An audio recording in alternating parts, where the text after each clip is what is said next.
नमस्कार दोस्तों, कैसे हैं आप सभी। आज मैं हाजिर हूं आप सभी के सामने अपनी एक नई कविता के साथ। यह कविता मैंने कोरोना वायरस की महामारी के जो पॉजिटिव इम्पैक्ट है, उसके जो सकारात्मक प्रभाव हैं, उसके ऊपर लिखी है। और जो मैंने इसको शीर्षक दिया है वह शीर्षक है बात सही है तुम्हारी। मैं आशा करता हूं कि आपको अच्छी लगेगी और आप इसे ध्यानपूर्वक सुनेंगे। तो आइए मैं शुरुआत करता हूं इसकी।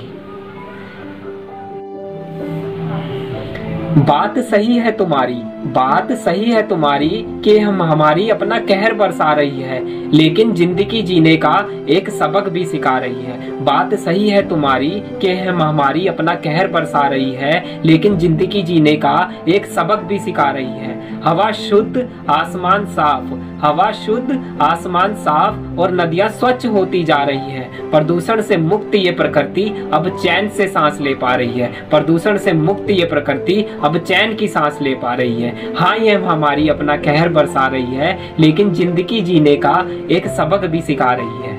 हाथों को बार बार धोना, हाथों को बार बार धोना, मास्क पहनकर बाहर जाना, मास्क पहनकर बाहर जाना, और खाने में घर का खाना, और खाने में घर का खाना, यह सभी चीजें अब काम आ रही हैं। यह सभी चीजें अब काम आ रही हैं। स्वच्छता भरी यह सोच हम सभी को अनुशासन में ला रही है। स्वच्छता भरी ये सोच हम सभी को अनुशासन में ला रही है। हाँ, ये महामारी अपना कहर बरसा रही है, लेकिन जिंदगी जीने का एक सबक भी सिखा रही है। लेकिन जिंदगी जीने का एक सबक भी सिखा रही है।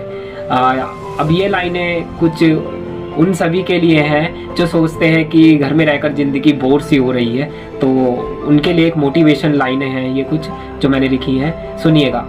बात सही है तुम्हारी कि घर में रहकर जिंदगी बोर सी होती जा रही है। बात सही है तुम्हारी कि घर में रहकर जिंदगी बोर सी होती जा रही है, लेकिन करना है हमें इस समय का सदुपयोग। लेकिन करना है हमें इस समय का सदुपयोग। फिर बाद में ना कहना कि ऑफिस से छुट्टी नहीं मिल पा रही है। फिर बाद में ना कहना कि ऑफिस से छुट्टी नहीं मिल पा रही है। हाँ, यह महामारी अपना कहर बरसा रही है, लेकिन जिंदगी जीने का एक सबक भी सिखा रही है। लेकिन जिंदगी जीने का एक सबक भी सिखा रही है।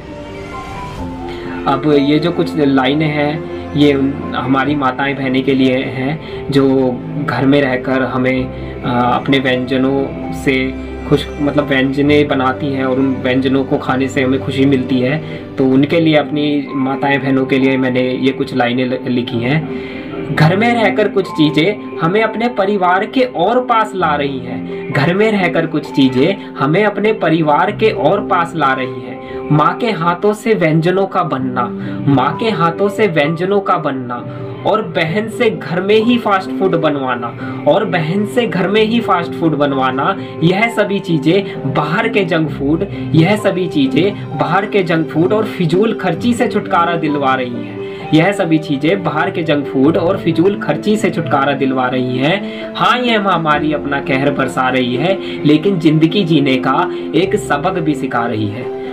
आगे की जो मैंने कुछ लाइनें हैं, वो जो अपराध है हमारी दुनिया में, वो जो अपराध काफ़ी, उनका जो क्राइम रेट था वो काफ़ी था, लेकिन आजकल के समय को देखते हुए, इस महामारी के समय को देखते हुए, काफ़ी जो अपराध है वो काफ़ी 90% तक कम हो गया है। तो इसको देखकर मैंने कुछ लाइनें लिखी हैं, सुनिएगा।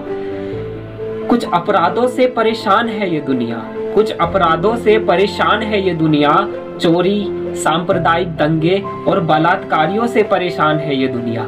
चोरी, सांप्रदायिक दंगे और बलात्कारियों से परेशान है ये दुनिया। कुदरत की यह मार अब इन सभी में कमी ला रही है। कुदरत की यह मार अब इन सभी में कमी ला रही है, क्योंकि इन अपराधों को भी अब अकल ठिकाने आ रही है, क्योंकि इन अपराधियों की भी अब अकल ठिकाने आ रही है। हाँ, यह महामारी अपना कहर बरसा रही है, लेकिन जिंदगी जीने का सबक भी सिखा रही है। लेकिन जिंदगी जीने का सबक भी सिखा रही है। आगे की लाइन काफी मोटिवेशनल है, सुनिएगा। खुश रहकर इस कोरोना से लड़ना है हमें, खुश रहकर इस कोरोना से लड़ना है हमें। अब इसी अनुशासन में रहकर आगे बढ़ना है हमें। अब इसी अनुशासन में रहकर आगे बढ़ना है हमें। मैंने भगवान तो नहीं देखे, मैंने भगवान तो नहीं देखे, लेकिन डॉक्टर, पुलिस और किसान को भगवान की तरह सम्मान करना है हमें। लेकिन डॉक्टर, पुलिस, किसान और भगवान को भगवान की तरह सम्मान करना है हमें। सो दोस्तों, कैसी लगी मेरी ये पोयम मुझे ज़रूर बताइएगा, और मैं आशा करता हूँ कि आपको पसंद आई होगी। सो मैं आगे भी इसी तरह आपके लिए नई पोयम लाता रहूँगा। सो मुझे ज़रूर बताएं कमेंट के माध्यम से। जय हिंद, जय भारत।